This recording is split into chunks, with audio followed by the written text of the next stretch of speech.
Gino Bartali. The Iron Man of Tuscany, Gino Bartali's indomitable will. Hello and welcome back to Sick Cycling's podcast series, Pedaling Heroes, where we celebrate the stories of cycling's most legendary figures. I'm Chris Wheelman, and in today's episode, we're going to trace the pedals of a man whose tenacity and moral courage transcended the sport.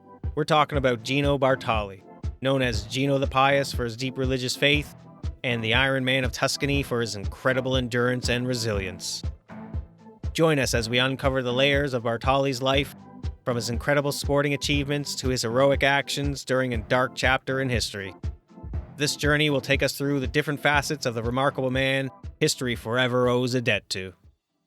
The making of a champion. Born in 1914 in the quaint Tuscan village of Ponte d'Ema, Bartali's love for cycling started early. By the age of 13, he was already racing, and his raw talent was undeniable. However, it would be his iron will and determination that would define his career.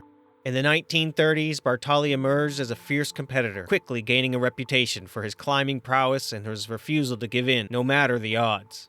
His first major victory came in 1935, when he won the Giro d'Italia at just 21 years of age, marking him as a force to be reckoned with.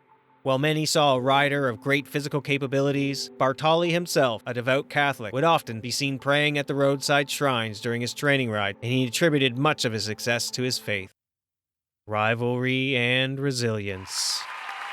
The 1930s and the 1940s were marked by Bartali's intense rivalry with Fausto Coppi. The two champions, with contrasting personalities and styles, divided fans and the nation itself. Bartali was the conservative and religious icon, while Coppi was the progressive and secular idol. Despite the outbreak of World War II, Bartali continued to train, believing that his career would resume after the conflict, and indeed, his pre-war accomplishments were quite impressive, winning the Giro d'Italia twice in 1936 and 1937, Tour de France in 1938, the UCI Road World Amateur Championships in 1935, Giro de Lombardia 3 times in 1936, 1939, and 1940, Milan-San Remo twice in 1939 and 1940. A secret mission. Gino Bartali's story reaches far beyond his cycling triumphs. During World War II, he became a silent hero working with the Italian resistance. Using his training as a cover, Bartali smuggled forged documents across Italy, hiding them in the frames of his bicycle or in his clothing. This lesser-known aspect of Bartali's life remained a secret for many years, as he humbly never sought the recognition for his actions. It wasn't until long after his death that the full extent of his heroics came to light, earning him honors and the admiration of a whole new generation. Triumph and legacy.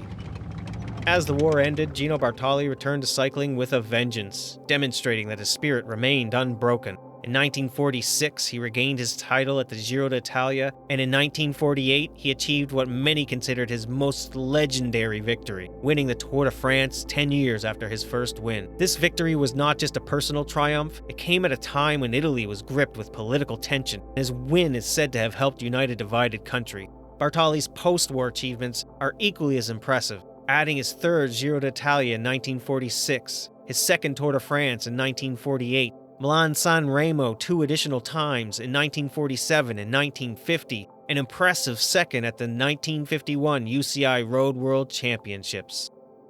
Gino Bartali's life was one of contrast, of quiet faith versus loud victory, of a personal battle against the international backdrop of war, of the internal struggle for moral courage against external pressures. His story reminds us that while the world will remember you for your triumphs on 2 wheels, it's often your actions away from the spotlight that truly define your character. Bartali continued to influence the sport even after retiring. He mentored young cyclists and remained a respectful figure in the cycling community until his death in the year 2000. Today, we've explored the life of a man who is not only a champion in the world of cycling, but a true hero beyond it. Gino Bartali's life teaches us that sometimes the most important victories are those achieved while pedaling in the service of others. Thank you for joining us on this journey through the life of Gino Bartali. As we sign off, let his story be a reminder that the strength of the human spirit can conquer more than just mountains. It can move the world.